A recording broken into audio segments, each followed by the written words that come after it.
Viewers welcome back to program. So viewers गलबात करन जा रहे हैं चीन ते भारत के हवाले नाल कि भारत ते चीन विचाले गलबात दा 19वां दौर चशूल दे मुकाम ते होया। सांझे बयान तो ये नज़र आता है कि गल जैसे ते वैसे वाली ही है।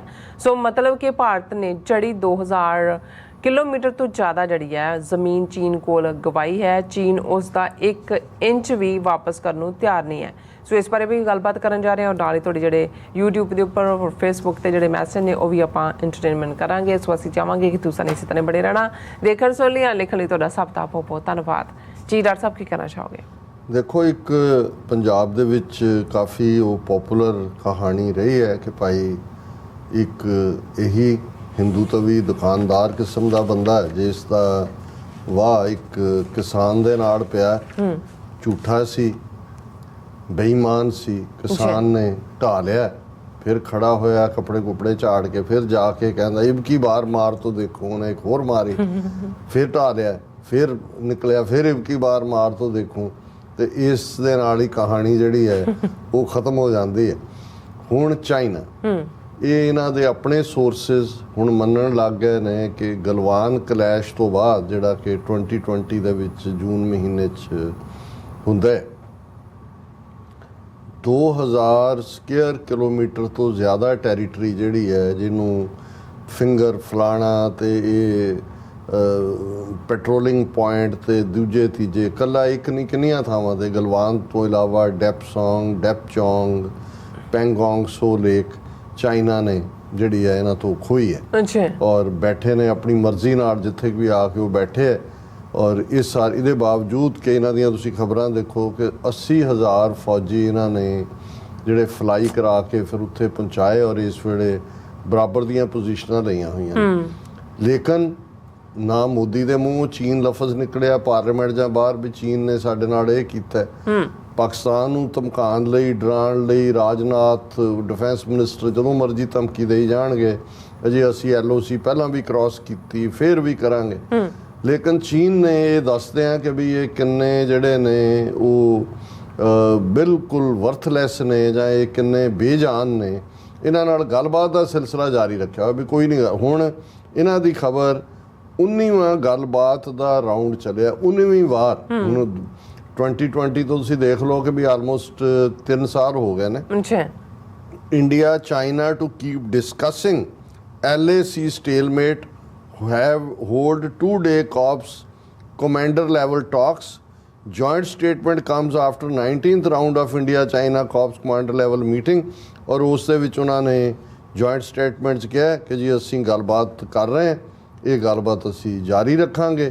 और ये जिहड़ा है मिनिस्ट्री ऑफ एक्सटर्नल अफेयर्स ने भी कहा the two sides had a positive constructive in depth discussion on the resolutions of the remaining issue along the LAC on western side. ये है इस तो तुसीं अंदाज़ा लाओ ये सुपर पावर ये अगले 1000 साल च असीं गोल्डन ईरा रहेगा। वो मोदी कह रहे लाल किले तो 1000 साल असीं गुलामी से ही हुण शुरू हो गया गोल्डन ईरा। गोल्डन ईरा तो शुरू हो गया। चीन ने तुहाडा 2000 स्क्वेयर किलोमीटर तुहाडे नक दे थल्ले लिया और तुहाडी इन्नी हिम्मत नहीं है कि तुसी ईवन चीन लफज भी मैंशन कर सको। सो असी समझते हैं कि भी ये भी एक साडा तबका भी कई बार प्रभाव कबूलदा है। इंडिया वड्डी पावर, दूजा ये ठीक है वैसटर्न पावर्स अमरीका जां यूरोपीयन कुछ पावर्स ने चाइना नूं न्यूट्रलाइज करन दे लई इन्हां नूं थोड़े एक जिहड़ा वो हथ टोके दे तौर ते वरतिया होया। पल्ले इन्हां दे कुछ नहीं है। अल्टीमेटली ये भी वो जिहड़ा झूठ दा तुसीं एक महल उसारदे हो हवा दे विच हवाई किले बनाए हुए ने और हौली हौली हौली जदों फिर थोलों जमीन खिसकनी शुरू हुंदी है तो फिर लाइक हाउस ऑफ कार्ड्स ताश के पत्तियां दे वांग जिहड़ा है वो सारा कुछ खिलर जांदा है। सो यही हाल इन्हां दा है जी। जी हुण आपां अपने व्यूअर्स दा मैसेज लैंदे आ। सो आल अबाउट ट्रूथ एंड सिक्किज्म कहंदे डॉक्टर साहब ते पैनिलम कौर जी फतेह प्रवान कौर जी वाहिगुरू जी का खालसा वाहिगुरू जी की फतेह। एंड कुलदीप कौर जी फतेह बुलांदे ने और वाहिगुरू जी दी ID तो सानू हैगा कहंदे 25 अगस्त नूं कहंदे जिहड़े मस्ताने और लीजन काफ़ी सारे ने सानू लिखिआ इस बारे। सो हाँ जी ये फिर जां भैन जी नूं लोट उन्होंने शायद कोई होर लफ्ज़ ना लिखिआ होए पर हाँ जी ਸਰਬਜੀਤ ਸਿੰਘ ਬੜੇ ਸੋਹਣੇ ਹਾਲ ਕਹਿੰਦੇ ਨੇ ਸਤਿ ਸ਼੍ਰੀ ਅਕਾਲ। ਐਂਡ ਜਸਕੀਰਤ ਸਿੰਘ ਵਾਹਿਗੁਰੂ ਜੀ ਕਹਿੰਦੇ ਨੇ। ਔਰ ਇਸੇ ਤਰ੍ਹਾਂ ਸਾਡੇ ਕੋਲ ਹਰਜਿੰਦਰ ਸਿੰਘ ਜੀ ਵੀ ਕਹਿੰਦੇ ਨੇ ਖਾਲਸਾ ਜ਼ਿੰਦਾਬਾਦ। ਔਰ ਗੁਰਪ੍ਰੀਤ ਜੱਜ ਵੀ ਆਉਂਦੇ ਨੇ, ਉਹ ਮਸਤਾਨੇ ਜਿਹੜੇ ਮੂਵੀ ਹੈ ਉਹਦੇ ਬਾਰੇ ਦੱਸਦੇ ਨੇ। ਔਰ ਜਸਵੀਰ ਸਿੰਘ ਜੀ ਇਹੀ ਲਿਖਦੇ ਨੇ ਕਿ ਮਸਤਾਨੇ ਤਾਂ 24 ਅਗਸਤ ਨੂੰ ਲੱਗਣੀ। ਉਹਨਾਂ ਨੇ ਲਫ਼ਜ਼ ਲੋ ਕਲੈਕਸ਼ਨਸ ਆਫ ਮਸਤਾਨੇ, ਜਾਂ ਸੋ ਹੋ ਸਕਦਾ ਹੈ ਵੀ ਡਿਸਟ੍ਰੀਬਿਊਟਰਸ ਜਾਂ ਦੂਸਰੇ ਜਿਹੜੇ ਨੇ ਉਸ ਲੈਵਲ ਤੇ ਨਾ ਦੇ ਰਹੇ ਹੋਣ। ਬਿਲਕੁਲ ਤਵੱਜੋ। ਸਰਬਜੀਤ ਸਿੰਘ ਕਾਫੀ ਟਾਈਮ ਉਹਨਾਂ ਲਿਖਿਆ ਖਾਲਸਾ ਜ਼ਿੰਦਾਬਾਦ। ਐਂਡ ਫਿਰ ਇਸੇ ਤਰ੍ਹਾਂ ਪੀ ਅਟਵਾਲ ਜੀ ਵੀ ਖਾਲਸਾ ਜ਼ਿੰਦਾਬਾਦ। ਅਵਤਾਰ ਸਿੰਘ ਫਤਿਹ ਬੁਲਾਉਂਦੇ ਨੇ। ਔਰ ਲਖਵਿੰਦਰ ਸਿੰਘ ਔਲਖ ਕਹਿੰਦੇ ਹਿੰਦੂ ਰਾਸ਼ਟਰ ਵਿੱਚ ਮੋਹਰੀ ਜਮਾਤਾਂ ਕੌਣ ਹੋਣਗੀਆਂ, ਪਿਛੜੀਆਂ ਜਮਾਤਾਂ ਜਾਤਾਂ ਕੌਣ ਹੋਣਗੀਆਂ, ਹਿੰਦੂ ਰਾਸ਼ਟਰ ਵਾਲੇ ਨਹੀਂ ਦੱਸਦੇ। ਉਹ ਤਾਂ ਬ੍ਰਾਹਮਣ ਦਾ ਰਾਜ ਹੋਏਗਾ, ਉਹਨਾਂ ਨੇ ਤੁਹਾਨੂੰ ਕੀ ਦੱਸਣਾ, ਉਹ ਤਾਂ ਕਹਿ ਹੀ ਰਹੇ ਨੇ ਵਰਣ ਆਸ਼ਰਮ ਦੇ ਉੱਤੇ ਖੜਾ ਉਹਨਾਂ ਦਾ ਰਾਜ ਸਾਰਾ। ਜੀਤ ਸੂਰਤੀਆ ਜੀ ਕਹਿੰਦੇ ਅਸੀਂ ਜਿੱਤਾਂਗੇ ਜ਼ਰੂਰ, ਜੰਗ ਆਰ ਪਾਰ ਦੀ ਆ, ਖਾਲਸਾ ਜ਼ਿੰਦਾਬਾਦ। ਔਰ ਗੁਰੂ ਦੇਵਦਾਸ ਲਿਖਦੇ ਬ੍ਰਾਹਮਣ ਤਾਂ ਪਿਆਰ ਮਿੱਠੇ ਹੋ ਕੇ ਭੇਤ ਦੇ ਕੇ ਦਗਾ ਕਰਦੇ ਆ, ਹੁਣ ਵੀ ਕਰੋ ਫਿਰ ਕੁਛ। ਔਰ ਫਿਰ ਇਸੇ ਤਰ੍ਹਾਂ ਲਖਵਿੰਦਰ ਸਿੰਘ ਔਲਖ ਕਹਿੰਦੇ ਸਤਿ ਸ਼੍ਰੀ ਅਕਾਲ, ਗੁਰਫਤਿਹ, ਖਾਲਸਾ ਜ਼ਿੰਦਾਬਾਦ। ਜਸਬੀਰ ਸਿੰਘ ਜੀ ਵੀ ਕਹਿੰਦੇ ਨੇ India implement Hindu nation, Indian occupied Punjab implement Khalsa. So ਇਸੇ ਤਰ੍ਹਾਂ ਅਰਸ਼ ਗਿੱਲ ਜੀ ਖਾਲਸਾ ਜ਼ਿੰਦਾਬਾਦ। ਰਾਮ ਸਿੰਘ ਅਦਿਲ ਲਿਖਦੇ ਨੇ ਖਾਲਸਾ ਜ਼ਿੰਦਾਬਾਦ। ਅਮਰਜੀਤ ਸੈਣੀ ਵੀ ਫਤਿਹ ਬੁਲਾਉਂਦੇ ਨੇ। ਜਸਵੀਰ ਸਿੰਘ ਕਹਿੰਦੇ ਨੇ 90,000 ਪਾਉਂਡ ਦਾ ਫੰਡ ਰੱਖਿਆ। ਸੋ ਗੁੱਜਰ ਸਿੰਘ ਜੀ ਵੀ ਸੈਕਸ ਫॉर ਜਸਟਿਸ, ਖਾਲਸਾ ਜ਼ਿੰਦਾਬਾਦ। ਐਚ ਐਸ ਬਰਾੜ ਜੀ ਕਹਿੰਦੇ ਫਿਰ ਤਾਂ ਸੂਨਕ ਗੋਬਰ ਵੀ ਖਾਂਦਾ ਹੋਣਾ ਤੇ ਮੂੰਹ ਤੇ ਪੀਂਦਾ ਹੋਣਾ। ਬਿਲਕੁਲ ਬਿਲਕੁਲ। ਹਾਂਜੀ ਸਰਮੁਖ ਮੁੰਦਰਾ ਜੀ ਫਤਿਹ ਬੁਲਾਉਂਦੇ ਨੇ ਖਾਲਸਾ ਜ਼ਿੰਦਾਬਾਦ। ਬਿਲਕੁਲ। ਔਰ ਇਸੇ ਤਰ੍ਹਾਂ ਜਸਵੀਰ ਬਰਾੜ ਜੀ ਵੀ ਖਾਲਸਾ। ਸਿਕਸ ਫॉर ਜਸਟਿਸ ਗੁਰਪਤਵੰਤ ਸਿੰਘ ਪੰਨੂ, ਬਿਕਰਮਜੀਤ ਸਿੰਘ ਭਾਈ ਧਾਲੀਵਾਲ, ਵੀਰ ਬਾਬਾ ਜਗ ਸਿੰਘ ਭਾਈ ਜੀਤਾ ਸਿੰਘ ਵੀਰ ਜੀ ਜ਼ਿੰਦਾਬਾਦ, ਖਾਲਸਾ ਜ਼ਿੰਦਾਬਾਦ। ਔਰ ਜਸਵੀਰ ਬਰਾੜ ਜੀ ਕਹਿੰਦੇ ਨੇ ਖਾਲਸਾ ਰੈਫਰੈਂਡਮ ਦੀਆਂ ਵੋਟਾਂ ਪਾਓ ਤੇ ਪੰਜਾਬ ਨੂੰ ਖਾਲਿਸਤਾਨ ਬਣਾਓ, ਸਾਰੇ ਮਸਲੇ ਹੱਲ ਹੋਣਗੇ, ਖਾਲਿਸਤਾਨ ਬਣੂਗਾ। ਹਾਂਜੀ ਸੋ ਇਸੇ ਤਰ੍ਹਾਂ ਐਚ.ਐਸ. ਬਰਾਜ਼ੀਲ ਨੇ Sikh diaspora fighting for Khalistan is our life line, ਆਜ਼ਾਦੀ ਹੀ ਹੱਲ ਆ, ਖਾਲਿਸਤਾਨ ਜ਼ਿੰਦਾਬਾਦ। ਸੋ ਗੁਰਜੀਤ ਸਿੰਘ ਜੀ ਵੀ ਫਤਿਹ ਬੁਲਾਉਂਦੇ ਨੇ। ਵਾਹਿਗੁਰੂ ਸਤਨਾਮ ਕਹਿੰਦੇ ਕਬੂਲ ਕੀਤਾ। ਔਰ ਇਸੇ ਤਰ੍ਹਾਂ ਫਿਰ ਮੈਸੇਜ ਆ ਗਿਆ ਵਾਹਿਗੁਰੂ ਸਤਨਾਮ ਕਹਿੰਦੇ ਨੇ ਵਾਹਿਗੁਰੂ ਮੋਦੀ ਨੇ ਅਕਾਲ ਤਖਤ ਸਾਹਿਬ ਤੇ ਹਮਲੇ ਨੂੰ ਨਹੀਂ ਪਤਾ ਨਹੀਂ ਇੱਦਾਂ ਕੁਛ ਲਿਖਿਆ ਰੋਨੋ। ਸੋ ਗੁਰਮੁਖ ਸਿੰਘ ਕਹਿੰਦੇ ਨੇ ਉਹ ਵੀ ਫਤਿਹ ਬੁਲਾਉਂਦੇ ਸਾਨੂੰ। ਏ.ਐਸ. ਤੀਰ ਜੀ ਵੀ ਫਤਿਹ ਬੁਲਾਉਂਦੇ ਨੇ। ਜੋ ਉਹਦੇ ਤੇ ਕਿਹਾ ਸੀ ਪਾਰਲੀਮੈਂਟ 'ਚ ਅਕਾਲ ਤਖਤ ਤੇ ਅਟੈਕ ਇੰਦਰਾ ਗਾਂਧੀ ਦਾ, ਉਹਦੇ ਤੇ ਅਸੀਂ ਪੂਰਾ ਸੈਗਮੈਂਟ ਕੀਤਾ ਹੋਇਆ, ਸਾਡੇ ਵੀਰ ਜਾ ਸਕਦੇ। ਬਿਲਕੁਲ। ਐਨ ਸਿੰਘੋ ਜੀ ਵੀ ਫਤਿਹ ਬੁਲਾਉਂਦੇ ਨੇ। ਕੁਲਵੀਰ ਸੰਘਾ ਵੀ ਚੜ੍ਹਦੀ ਕਲਾ ਕਹਿੰਦੇ ਨੇ। ਔਰ ਜਸਵੀਰ ਬਰਾੜ ਜੀ ਫਤਿਹ ਬੁਲਾਉਂਦੇ ਨੇ। ਅਵਤਾਰ ਸਿੰਘ ਕਹਿੰਦੇ ਨੇ ਕਿ ਰਾਜ ਬਿਨਾ ਨਾ ਧਰਮ ਚਲੇ ਹੈ, ਧਰਮ ਬਿਨਾ ਸਭ ਦਲੇ ਮਲੇ ਹੈ, ਇੱਕੋ ਹੱਲ ਆਪਣਾ ਘਰ ਖਾਲਸਾਨ, ਨਹੀਂ ਤੇ ਇਹਨਾਂ ਬਹੁਤ ਬੁਰਾ ਹਾਲ ਕਰਨਾ ਪੰਜਾਬ ਦਾ। ਸਿੰਘ ਗੱਜਾ ਜੀ ਹਮੇਸ਼ਾ ਹੀ ਆਉਂਦੇ ਨੇ ਖਾਲਸਾ ਜ਼ਿੰਦਾਬਾਦ ਕਹਿੰਦੇ ਨੇ। ਸੁਖਦੇਵ ਸਿੰਘ ਜੀ ਵੀ ਫਤਿਹ ਬੁਲਾਉਂਦੇ ਨੇ। ਬਲਜੀਤ ਵੜੈਚ ਜੀ ਵੀ ਫਤਿਹ ਬੁਲਾਉਂਦੇ ਨੇ। ਖਾਲਸਾ ਰਾਜ ਜੀ ਵੀ ਕਹਿੰਦੇ ਨੇ, ਉਹਨਾਂ ਦਾ ਹਮੇਸ਼ਾ ਇੱਕੋ ਮੈਸੇਜ ਹੁੰਦਾ। ਜਤਿੰਦਰ ਸਿੰਘ ਕਹਿੰਦੇ ਨੇ ਫਤਿਹ ਬੁਲਾਉਂਦੇ ਨੇ। ਸ਼ਿੰਦਾ ਗਿੱਲ ਜੀ ਵੀ ਫਤਿਹ ਬੁਲਾਉਂਦੇ ਨੇ, ਖਾਲਸਾ ਜ਼ਿੰਦਾਬਾਦ ਕਹਿੰਦੇ ਨੇ। ਕੁਲਵਿੰਦਰ ਸਿੰਘ ਜੀ ਵੀ ਖਾਲਸਾ ਜ਼ਿੰਦਾਬਾਦ, ਖਾਲਸਾ ਦੇ ਪੰਜਾਬ, ਉਹਨਾਂ ਦਾ ਹਮੇਸ਼ਾ ਮੈਸੇਜ ਹੁੰਦਾ ਹੈ। ਵਾਹਿਗੁਰੂ ਜੀ ਕਾ ਖਾਲਸਾ ਵਾਹਿਗੁਰੂ ਜੀ ਕੀ ਫਤਿਹ। ਸਿੱਖ ਪੰਜਾਬੀਓ, ਤੁਹਾਡਾ ਆਜ਼ਾਦੀ ਦੇ ਬਿਨਾਂ ਇੰਡੀਆ ਦੇ ਵਿੱਚ ਕਦੀ ਵੀ ਕੋਈ ਹੱਲ ਨਹੀਂ ਹੋ ਸਕਦਾ।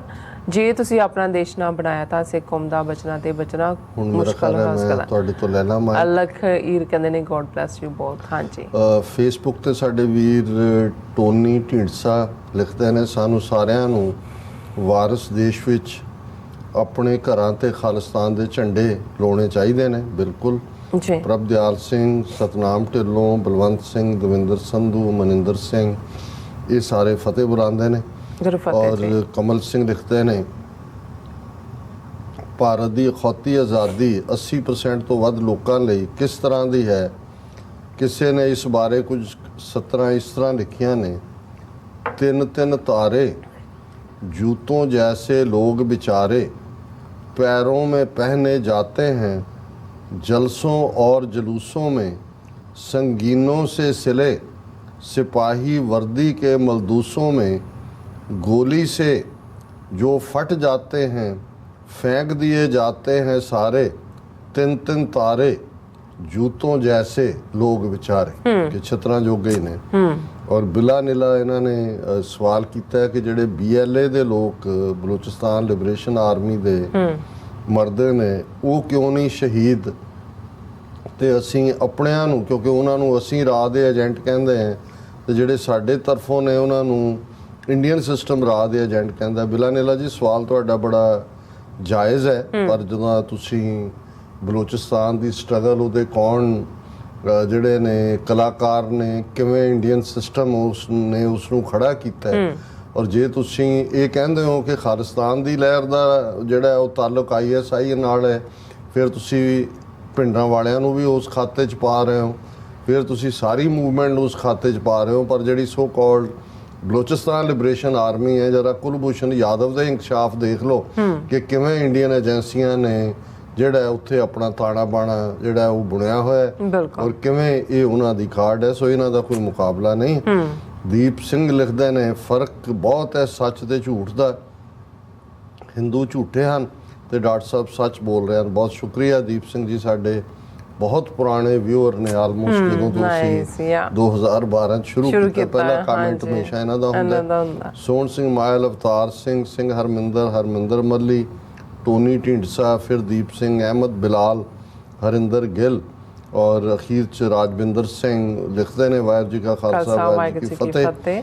ਓਨਲੀ ਸ਼ੇਮਲੈਸ ਪੀਪਲ ਵਿਲ ਸੈਲੀਬ੍ਰੇਟ ਬਰਬਾਦੀ ਦਿਵਸ। ਸੋ ਅਸੀਂ ਸਭ ਦਾ ਸ਼ੁਕਰੀਆ ਅਦਾ ਕਰਦੇ ਹਾਂ ਜੀ। ਡਾਕਟਰ ਸਾਹਿਬ ਤੁਹਾਡਾ ਬਹੁਤ ਬਹੁਤ ਸ਼ੁਕਰੀਆ, ਤੁਸੀਂ ਆਪਣੇ ਵਿਚਾਰ ਸਾਡੇ ਦਰਸ਼ਕਾਂ ਨਾਲ ਸਾਂਝੇ ਕੀਤੇ ਨੇ। ਸੋ ਇਸ ਤਰ੍ਹਾਂ ਆਪਣੇ ਵਿਊਅਰਸ ਕੋਲ ਨੇ ਇਜਾਜ਼ਤ। ਵਿਊਅਰਸ, ਸਾਡੇ ਪ੍ਰੋਗਰਾਮ ਦਾ ਸਮਾਂ ਇੱਥੇ ਮੁੱਕਦਾ। ਤੁਸੀਂ ਆਪਣੀ ਰਾਏ ਤੇ ਸੁਝਾਅ ਸਾਨੂੰ ਭੇਜਣਾ ਭੁੱਲਣਾ ਸਾਡੇ ਇਸ ਪਤੇ ਤੇ SOS@TV84.tv ਤੇ। ਅਸੀਂ ਆਪਣਾ ਪ੍ਰੋਗਰਾਮ ਲੈ ਕੇ ਫਿਰ ਦੁਬਾਰਾ ਤੁਹਾਡੇ ਰੂਬਰੂ ਹੋਵਾਂਗੇ। ਤਦ ਤੱਕ ਲਈ ਮੈਨੂੰ ਤੇ ਆਪਣਾ ਸੁਣਾ ਗਿਆ ਦੋ ਦੇਖਦੇ ਰਹੋ TV84। ਬੁਲਾ ਦਿਓ ਫਤਿਹ। ਵਾਹਿਗੁਰੂ ਜੀ ਕਾ ਖਾਲਸਾ, ਵਾਹਿਗੁਰੂ ਜੀ ਕੀ ਫਤਿਹ। ਰੱਬ ਰਾਖਾ।